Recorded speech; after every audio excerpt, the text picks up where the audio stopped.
Hey, Craig, you're right. Okay. Oh, look. Eddie, all right?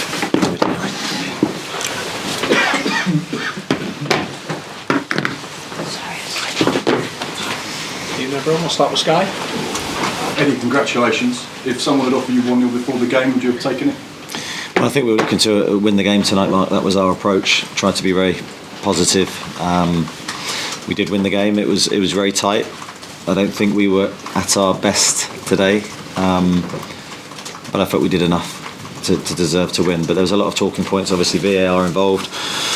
But delighted to win. Do you feel you could have had a few more goals? Yeah, possibly. I think early in the game, I think we started really well. Created chances and moments that maybe on another day we'd expect to do better with.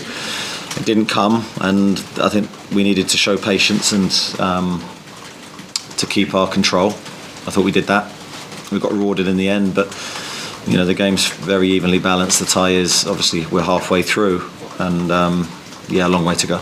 Nick Pope will rightly get the headlines for the 10 clean sheets in a row, but how much work needs to be credited to the back four, your coaching staff, everyone around the club for that kind of a record? Yeah, well, it's a team effort, but the players on the pitch are the ones that have to do it. So, no, all the credit goes to the players. They've, again, even today, I think the fight for each other, the team unity, the teamwork on the pitch at the highest level.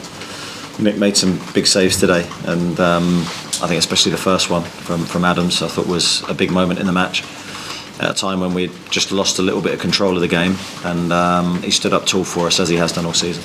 The disallowed goal in the first half, did you get the opportunity to have a look at it with the referee say to you because it looked a little bit harsh, maybe a handball? Yeah, I haven't seen it again. I think the referee gave the decision straight away on the pitch. VAR backed that up, so I've got no issue with it. Thanks, Mark. Luke? Just a little word about Joelinton. That miss in the second half, that would have broken a lot of players mentally. It was a bad one, but it just shows the kind of character he is, that when you needed him to top up with the goal he did, he just keeps going, doesn't he? Yeah, he's mentally very strong. I mean, his own journey at Newcastle would sort of epitomise that, really. He's someone who has real resilience, doesn't get flustered either way, in success or maybe more disappointing moments. And when we needed him again, he was on the spot from Alex's really good play out wide. I'm really pleased for Joe whenever he scores because he feeds off that confidence that goals bring. I thought he played very well tonight. And you will stress, and for those of us who know you will stress this tide very much not over, isn't it? And you're going to need supporters and everyone to be right on it. Absolutely, I couldn't emphasise that enough. It's half time, we're 1-0 up, and that's all it is. We're pleased with our work tonight, but there's a long way to go. Unfortunately, in my playing career, I felt so many disappointments from potential moments of success that from my side, I'm very calm, very level, knowing there's a lot of work to do. Thank you. Thanks, Martin. Can you put into words the enormity of 10 successive clean sheets for a goalkeeper? Premier League and English Cup competition. Yeah, I think it's a brilliant thing for Nick. I think he deserves that accolade. But I'm sure he'd be the first to give probably his credit to his team, his teammates, should I say. And they'll probably in turn go, well, you've made some great saves within that run, and he fully deserves it. He's been excellent on and off the pitch in every respect since he signed for the club. George? Did you feel the tension of a big moment, Eddie, tonight? The game itself? Yeah, I think we knew that it was a big game. I think the players knew that. I think the challenge for me as the manager is just to prepare for another game and not.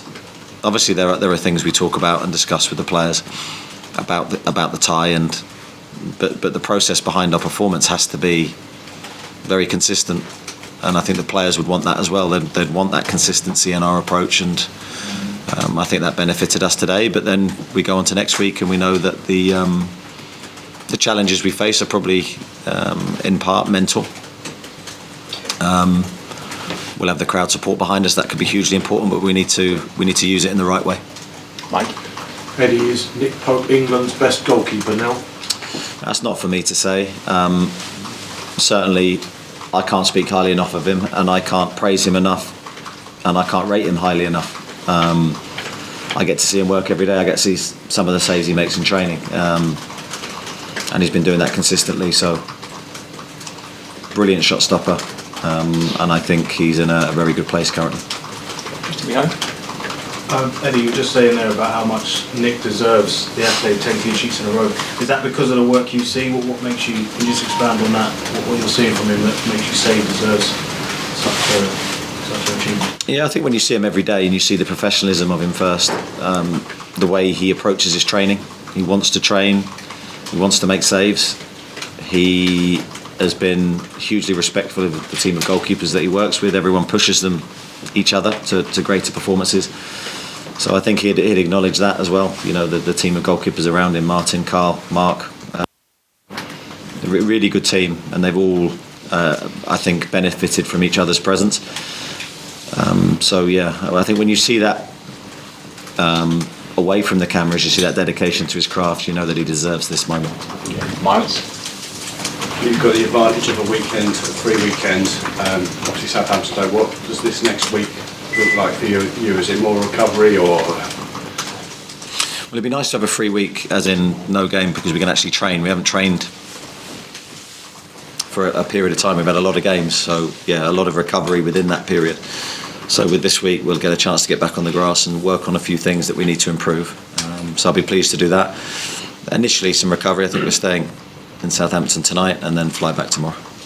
Can you say anything about the club's interest in Anthony Gordon? I know you didn't want to comment yesterday. Have things progressed at all on the transfer? Honestly, I've got no idea. I've been preparing for the game, so I've got no idea. But I wouldn't comment on individual players anyway. Craig? To that end, Eddie, are you closer to signing a footballer? As you quite eloquently put it yesterday. It's nice, Craig. No. No, I think is the right answer, because I've got no idea. I've not checked my phone. We're actively looking. I have said that, but I have no update for you. Scott? Eddie, I know you'll want to keep everyone's kind of feet on the floor, but what would the message to fans be ahead of this second leg? I think to the supporters is same again. You know, in terms of their support for us at home has been incredible.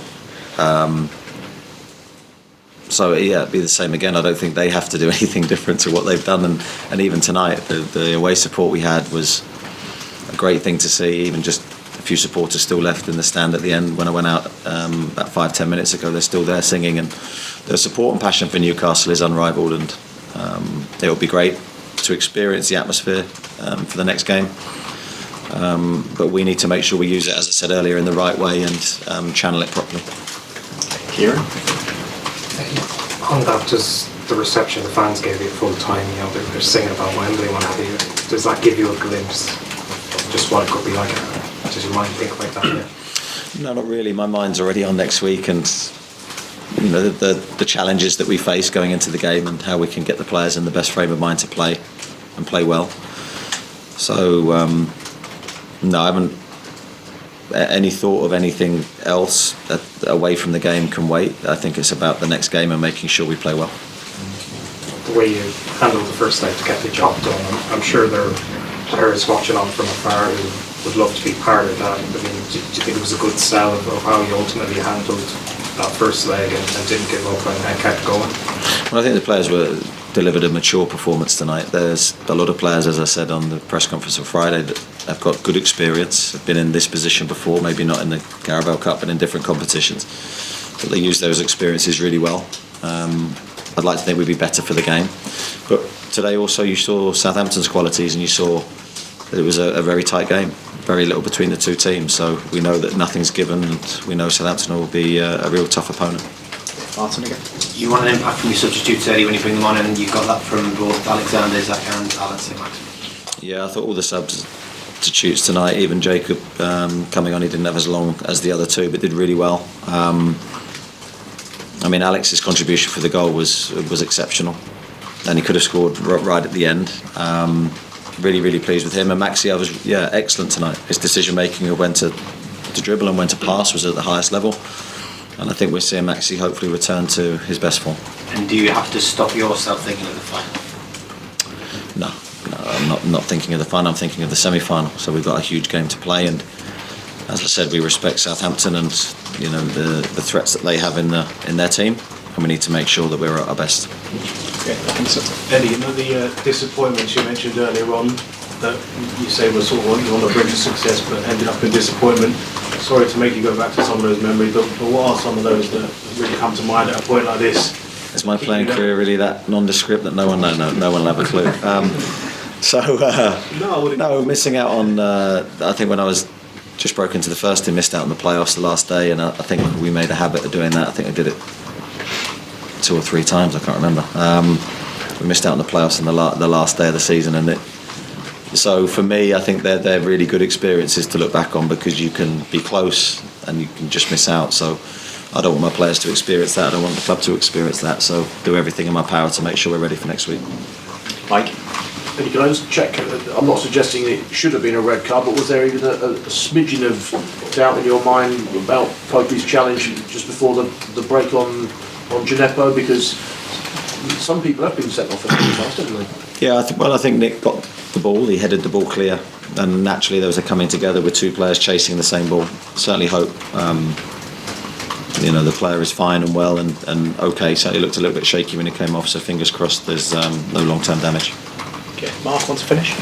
No? Okay. Thank you, everybody. Thank you. Cheers. Thank you.